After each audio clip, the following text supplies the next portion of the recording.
gave themselves a very high burden in the debate today.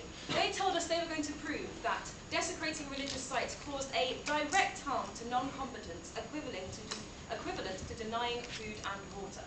Now, we on the proposition, ladies and gentlemen, do not think that's the case. And I'm going to be showing you how this action is not equivalent to that action. I'm going to be looking firstly at the question of choice between targets. I'm going to be looking at the question of the historical arbitrariness of which sites are religiously significant, and thirdly, the idea that if this becomes a legitimate tactical war, it actually creates a less dangerous situation. So first of all, on to what we heard initially from Yuri, and he told us that, okay, this is killing someone's religion, because a religion is important to their identity, and they really care about not going to hell.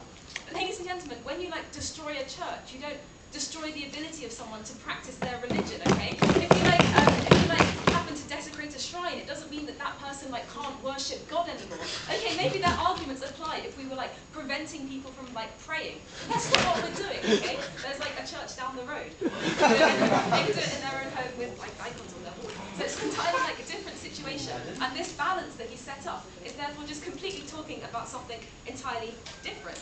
He then told us we are ignoring the agency of soldiers. We think they're ignoring their agency a lot more when we order them to go and kill people, which is what we do. And I don't know if God's got his priorities right, but I thought more about murder being wrong rather than attacking the religious sites of other gods. I mean, I thought God was really jealous anyway. So I don't see why it would necessarily be a problem for religious soldiers when actually these soldiers who are part of those army are also engaged in the process of killing. Murder being one of the things which pretty much across the board in religions people think of as wrong. And then Yuri said, aha, but the difference is that we ask those soldiers to do that in the course of combat. What they ignored was all Ben's stuff about how this is the action of desecrating these religious sites is a part of that combat. These religious sites are used by the state as a source of giving those states a power. It's a rallying point for that state identity. And it ignored all of that stuff about how, since this is, as we are arguing, supposedly a legitimate act of war, the idea is that it is then part of the course of conduct. So we think that is a false distinction between those two things. And then he said, well, okay, well, I mean, if they can say that it's okay to bomb religious sites in the name of war, then they're saying that we should bomb orphanages instead. Okay, so what did that response do? They said, first of all, it conceded that this is actually an effective tool of war. They said that the main problem is that we hadn't proven that it was supposedly legitimate as well. Whereas the whole idea is what I'm going to be looking at. Is there a real distinction between doing something which takes away life and doing something which attacks a historical site? They also accused us, aha, that this will become a symbol of struggle, which actually fits in quite well with Ben's stuff about how these points are rallying, these sites are rallying sites for a state's identity, for the they're being moralized in war, ready to go to war. So actually, it is a really effective, legitimate target. Okay, so first of all, this idea of choice between targets. So in a war, these combatants, they want to demoralize the enemy, or they just want to be seen to be doing something. And we think it's good if wars can end as quickly as possible, because then the fewest number of people die. So if there's going to be a choice of things they do to demoralize the enemy, we'd much rather they do the thing where people don't die in the process of doing that, if they're going to be demoralizing the enemy in some way. And given that the ability to go to religiously significant sites is something that adds a bit of value to your life, but isn't definitely not above that life in the sense you couldn't go and visit them if you were dead. And so we think that if we're talking about a choice between actions we can take to demoralize the enemy, the one that we should do is that we should desecrate the religious site of it rather than go and bomb their armory or their orphanage, whatever, and risk more lives. I also secondly like to look at this idea of the historical, the changing meaning of religious sites.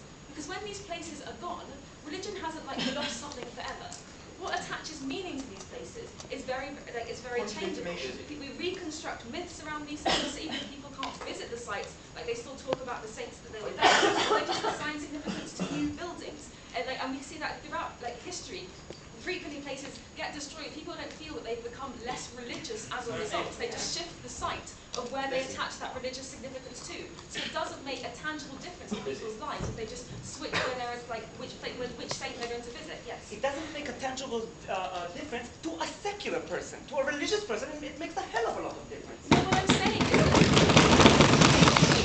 listen to me. I'm saying that the religious significance isn't attached to one specific site. It's attached to a religion which has a number of important sites. Okay. So because you are religious, you think that churches have value. If one church is destroyed, you don't like lose a sense of your religiousness as a result. And we think that since like people are very able to switch when they're attaching their loyalties to, that is an important part of that.